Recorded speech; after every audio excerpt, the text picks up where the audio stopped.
Bonjour, ici Mathieu de Ludovox.fr, bienvenue dans ce Ludo Chrono. Aujourd'hui, je vais vous parler de Tortuga 1667. C'est un jeu par équipe et à rôle caché. C'est un jeu pour 2 à 9 joueurs de 14 ans et plus et des parties d'environ 20 à 40 minutes. Dans ce jeu, vous incarnez chacun et chacune des pirates, mais attention, vous avez une allégeance qui va pouvoir être l'Angleterre ou la France, et si vous jouez en nombre impair, il y a également un joueur qui jouera les Pays-Bas.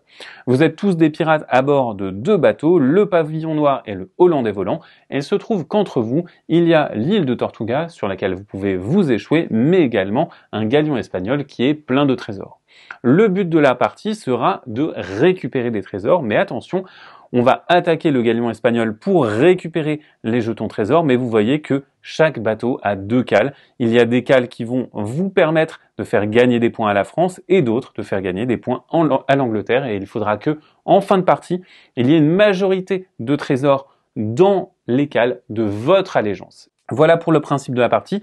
Maintenant, je vais vous expliquer comment on va jouer. Donc bien sûr, les cartes loyauté, elles vont être distribuées face cachée, elles sont consultables, mais les autres joueurs ne doivent pas connaître votre allégeance avant la fin de la partie, et vous allez recevoir des cartes vote qui vont vous servir à diverses choses. Ensuite, en partant du capitaine du pavillon noir et en allant dans le sens des aiguilles d'une montre, vous allez chacun jouer votre tour, et à votre tour, vous avez une seule action. Mais vous avez une seule action parmi plusieurs, et suivant votre position, suivant si vous êtes sur Tortuga, si vous êtes capitaine ou second ou dernier d'un navire, si vous êtes mousse, vous allez avoir la possibilité d'avoir plusieurs actions disponibles. Tous les pirates ont la possibilité de consulter 2 événements. Ces événements, ils vont présenter des textes négatifs ou positifs, et vous allez avoir la possibilité également pour une action de choisir un événement et de le révéler, donc d'appliquer son texte. Vous avez également la possibilité, lors de votre tour, de choisir 2 événements et de dire à un adversaire, un autre joueur, de révéler un de ces événements et d'appliquer ces textes. Vous pouvez également, à votre tour, choisir de déplacer votre pion. Lorsque vous le déplacez depuis un navire ou Tortuga jusqu'à une barque. Attention, si vous le déplacez depuis un navire, tout le monde va monter sur l'échelle de commandement de ce navire. Ou alors d'une barque vers l'autre navire ou vers Tortuga. Et donc, lorsque vous vous placez en bout de fil. Voilà pour le principe de ce qu'on va pouvoir trouver pour tous les pirates. Maintenant, suivant les différents joueurs, on va avoir différentes actions. Lorsque vous êtes capitaine, vous avez accès à 2 actions parmi lesquelles vous pouvez choisir. Lors de votre tour, vous pouvez par exemple abandonner un équipier sur Tortuga. Ça vous permet par exemple de vous débarrasser de quelqu'un et de le placer sur Tortuga dans la première position disponible. Bien entendu, ça va chasser et appeler tout le monde vers le haut.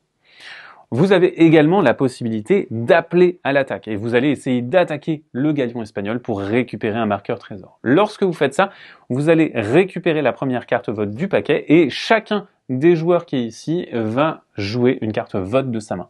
On va choisir la carte vote qu'on va jouer. Pourquoi ?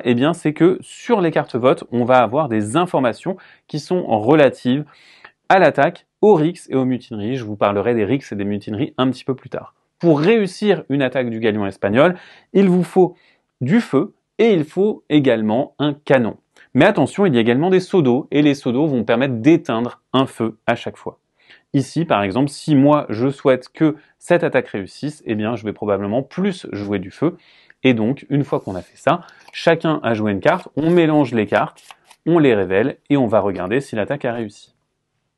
Il y a bien un canon, il y a 3 feux, l'attaque est une réussite et donc le capitaine va récupérer un marqueur trésor du galion espagnol et le place dans la cale de son choix. On défausse les cartes qui ont été jouées, on va récupérer chacun une carte vote et ensuite, on va pouvoir passer à l'action du joueur suivant. Vous voyez que le capitaine ici, il a choisi de placer le trésor du côté France et donc peut-être que ça nous donne des informations qui vont être importantes pour le reste de la partie.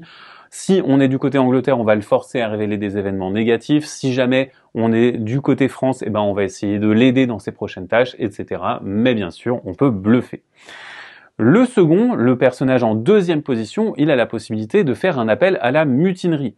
Lorsqu'il décide de déclencher cette action, on va faire un appel au vote, on va placer une carte. Le second et tous les autres personnages, sauf le capitaine, vont placer une carte. Donc ici, le second va jouer une carte et moi je vais jouer une carte puisque je suis ici, mais le capitaine, le joueur orange, ne jouera pas de carte. On va mélanger ces cartes et les révéler. Cette fois-ci, on ne va plus regarder les attaques, on va regarder les mutineries. Il faudra avoir plus de crânes que de gouvernail pour que la mutinerie réussisse. Si la mutinerie réussit, eh bien le capitaine va sur Tortuga. Si la mutinerie échoue, il ne se passe rien, on défausse les cartes et on fait repasser notre main à 3 cartes.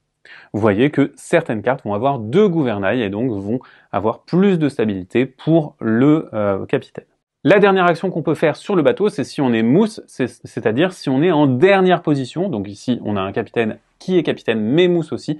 Et le joueur jaune, c'est-à-dire moi, eh bien je suis mousse. Lorsqu'on est mousse, on a la possibilité de déplacer un jeton trésor d'une cale de navire à l'autre cale. Là aussi, on va peut-être donner des informations, mais on va manipuler les points de victoire d'une équipe vers l'autre. Enfin, lorsque vous êtes sur la première position de Tortuga, vous êtes gouverneur de Tortuga et alors vous avez accès à une action un peu particulière. Vous allez pouvoir déclencher une Rix. C'est un vote, on va placer une carte vote de la pioche et chaque joueur sur Tortuga pourra jouer une carte vote. L'allégeance qui sera majoritaire dans les cartes révélées va pouvoir attirer tous les coffres de Tortuga de son côté de l'île et là encore une fois, ça va faire des points à une faction plutôt qu'à une autre. La partie va avancer de tour en tour, sachant que pour rappel, on a une seule action à son tour, mais surtout, ce qui va faire avancer la partie, ce sont ces événements. Lorsqu'on va arriver au bout de la pioche événement, on va avoir cette invincible armada. Lorsque on la révèle, eh bien, on va la mélanger aux 4 cartes restantes, on va les étaler, et la prochaine fois que l'invincible armada sera révélée, ce sera vraiment la fin de la partie, et dans ce cas-là, on compte les coffres qui sont dans chacune des cales. On va faire les sommes pour l'Angleterre, les sommes pour la France, et la faction qui a le plus de coffres remporte la partie. En cas d'égalité, et si vous êtes en nombre impair, eh bien ce sont les Pays-Bas qui remportent la partie. Voilà pour Tortuga 1667, c'est donc un jeu dans lequel vous devez essayer de deviner qui sont les autres joueurs, est-ce qu'ils sont avec vous ou pas, dans lequel vous devez manipuler le jeu pour récupérer le plus de trésors, mais sans vous faire éjecter sur Tortuga, car cela vous fait perdre du temps maintenant. C'est à vous de jouer, à bientôt sur ludovox.fr.